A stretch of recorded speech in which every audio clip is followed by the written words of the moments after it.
ओम शांति। मृत्यु के बाद आपके रिलेटिव प्रियजन आपके पास सपने में क्यों आते हैं? आपको उनकी चिंता क्यों होती है? आप उनको याद करते हैं, उनकी याद में आंसू गिराते हैं। वो आपकी याद, आपके आंसू बहुत तकलीफ़ देती है उस आत्मा को। आप तो आंसू आँखों से गिरा लेते हैं, मुख से रो लेते हैं और जीवा से सबको सुना देते हैं, लेकिन वह आत्मा, जरा विचार कीजिए गहराई में जा कर के, उसके पास तन नहीं है, वो किसी से अपना दर्द कैसे कहे? वह आपसे किस प्रकार से मिल कर के अपने दिल को शांति दिलाए? इस पर कभी विचार किया? कभी नहीं। केवल वो मेरे थे, उनके साथ ऐसा घटना घट गया, धोखा हो गया, उनको मृत्यु हो गई, मुझे छोड़ करके चले गए। अब मेरा भरण पोषण कौन करेगा? मेरा सहारा कौन बनेगा? किसके सहारे मैं रहूँगी? यह सारी समस्या आपके सामने दिखाई देती है आपको, केवल अपने सुख के लिए। आप उनसे प्रेम नहीं करते, लेकिन मोह करते हैं, लालच करते हैं। लेकिन जरा सोचिए, उस आत्मा के अंदर कितनी तड़प होगी, कितना दर्द होगा कि उसके पास तन नहीं है खुद का। वह कैसे दर्द सहती है? तो आप समझदार बनिए, होशियार बनिए। जब जिसका जन्म होता है उसी समय मृत्यु भी निर्धारित हो जाती है, लेकिन इस बात का खबर आपको हमको नहीं रहती है। जन्म के लिए तो हम जानते हैं कितने दिन गर्भ में रहेगा, इतने दिन बाद पैदा होगा, बाहर आएगा, लेकिन मृत्यु का किसी को पता नहीं होता है। कब, कहाँ, किस समय, किस तरह से किसकी मृत्यु होगी। बहुत लोगों के पास से कमेंट आए हैं, बहुत लोगों के प्रश्न हैं कि हमारे परिजन, हमारे अपने प्रियजनों सत्संग में जा रहे थे, तीर्थ करने जा रहे थे, मंदिर में पूजा करने जा रहे थे, और ऐसी घटना घटी कि उनकी मृत्यु हो गई। ऐसा क्या कारण था कि इस तरह से उनकी मृत्यु हो गई और हम उनको बचा नहीं पाए, हॉस्पिटल भी नहीं ले जा पाए। 10 मिनट अपने पास उनको हम रख भी नहीं पाए, उन्होंने अपना दम तोड़ दिया। यह सब तो यूं ही बातें करने की हैं। सच्चाई तो यह है कि जो होना होता है वह 1 सेकंड में हो जाता है। प्लान पहले से बना हुआ रहता है, जो हमारे आपके समझ में नहीं आता है। समझ लीजिए कि उस आत्मा का पार्ट आपसे ख़त्म हो गया, या यूँ कहें कि उसका कुछ भी कार्मिक एकंटुक थी तो यहाँ चुकतू हो गया, तो यहाँ रह कर के क्या करेगी? जिस तरह से उसका मृत्यु होना था उस तरह से उस जगह पर हुआ। अब आप उसके बारे में बार बार चिंतन करते हैं और फिर उस आत्मा को प्यार दिखाते हैं, तो आत्मा कितने दर्द में होती है। यही कारण है कि जब आत्मा गर्भ में आती है दूसरे के घर में बच्चे के रूप में जन्म लेती है। घड़ी घड़ी वह आत्मा चौंक जाती है, चीख कर रोती है। क्यों? आपके दर्द, आपके आंसू, आपका अपनापन उसे बहुत दर्द देता है और वह चीख करके रोने लगता है। फिर हम क्या कहते हैं? पता नहीं क्यों चौंक जाता है। कोई बुरा सपना देखा होगा, डर गया होगा, इसको अकेले न छोड़ो। लेकिन सोचो, यह सब खेल अंतर आत्मा में होता है, जो कोई देख नहीं सकता। आप कितना भी पास में रहो, उसके पेट पर हाथ रख करके उसके पास में लेटे रहो, लेकिन जब वह दृश्य देखेगा तो वह चौंक जाएगा। इसलिए अपने रिलेटिव प्रियजनों को सुख देना चाहते हैं, उन्हें शांति देना चाहते हैं, तो छोटी छोटी कन्याओं को भोजन कराएं, उन्हें दक्षिणा दें, हो सके तो वस्त्र दें, क्योंकि वह कन्याएं फूल की तरह हैं। उनकी दुआ इतना तेज आपको भी लगेगी और आपके रिलेटिव प्रियजन आत्मा को भी पहुँचेगी। उस आत्मा के पास तक भी उसकी दुआएं पहुँचेगी, क्योंकि आप उन कन्याओं को खुश करके भेज रहे हो। तो जो चीज़ आपके पास आ रही, आप संकल्प कर रहे हो कि मैं ये कर रहा हूँ अपने प्रियजन आत्मा के लिए, उनकी आत्मा को शांति मिले, चैन से जहाँ रहें तहाँ रहें, उनका जीवन सुखी रहे, कभी मेरी याद न आए, तो उस आत्मा तक आपकी आवाज़ पहुँचती है। ऐसे भी आप सुनते हैं,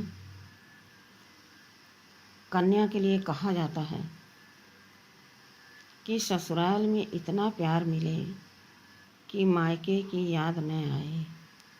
तो आप इसी पर एक उदाहरण ले लीजिए कि आप इतनी दुआ दो, इतनी शक्ति दो, शांति का, सुख का, इतना वाइब्रेशन सच्चा दो, शक्तिशाली दो कि ये आत्मा हमारे यहाँ से सब कुछ चुकतो करके चली गई है।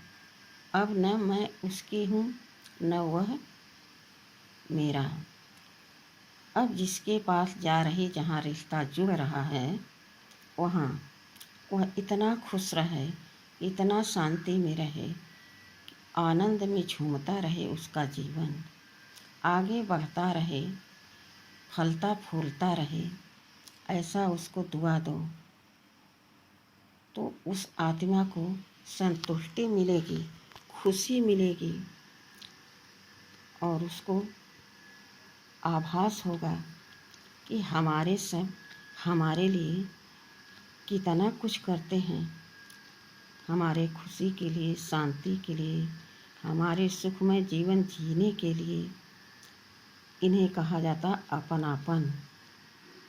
उसे अपनापन नहीं कहा जाता जो कोई रो रहा हो और आकर के रोने लगे और कहे हम तो बहुत प्यार करते हैं, इनके साथ हम भी रोने लगे। यह कोई बहुत बहादुरी की बात नहीं है, बिल्कुल गलत बात है।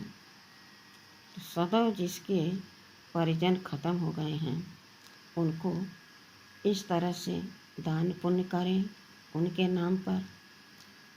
और सबसे ज़रूरी है कि आप कुछ भी न करो, मेडिटेशन इतना ज़रूरी है कि आप शांत चित होकर, मैं एक आत्मा हूँ, आप शरीर में हैं, वह आत्मा शरीर में नहीं है। वह आपको भाप सकती है कि आप यहाँ पर हैं, भाषणा ले सकती है, लेकिन वह कुछ कर नहीं सकती। लेकिन आप तन के साथ हैं तो आप सब कुछ उसके लिए कर सकते हैं। तो क्या करेंगे? मैं एक शांत चित्त, प्रकाश पुंज, चमकती ज्योति आत्मा हूँ, और जो इस घर से आत्मा चली गई है वह मेरा प्रिय भाई है। रूहानी नाता हमारा बहुत पुराना है, सच्चा है। मैं उस रूह को सुख, शांति, आनंद, प्रेम का शक्ति भर रही हूँ, उसको भरपूर कर रही हूँ। जहाँ रहे सुखी रहे, शांति में रहे, खुश रहे, कभी मेरी याद न आए, कभी किसी दुख का उसको स्वप्न में भी याद न आए, दुख की उसके सामने लहर भी न आए। ऐसा उसका जीवन सुखमय जीवन हो, आनंदित हो। मैं आत्मा हूँ, वह भी आत्मा है। मैं सोल स्तन के आधार में हूँ, लेकिन वह तो निराकार है। वह क्या कर सकती है? जो करना मुझे करना है, उसको इतना मजबूत बनाना है कि कभी भूल कर भी उसके मन में कमज़ोर संकल्प न आए। जहाँ जन्म ले इस तरह से उसका जीवन सुखमय हो। आप देखेंगे कुछ ही दिन में वह आत्मा आपको स्वप्न में आना बंद कर देगी और आप एकदम स्वयं संतुष्ट महसूस करेंगे कि मैंने यह कार्य करके उस आत्मा को एकदम संपन्न कर दिया, सुखी कर दिया।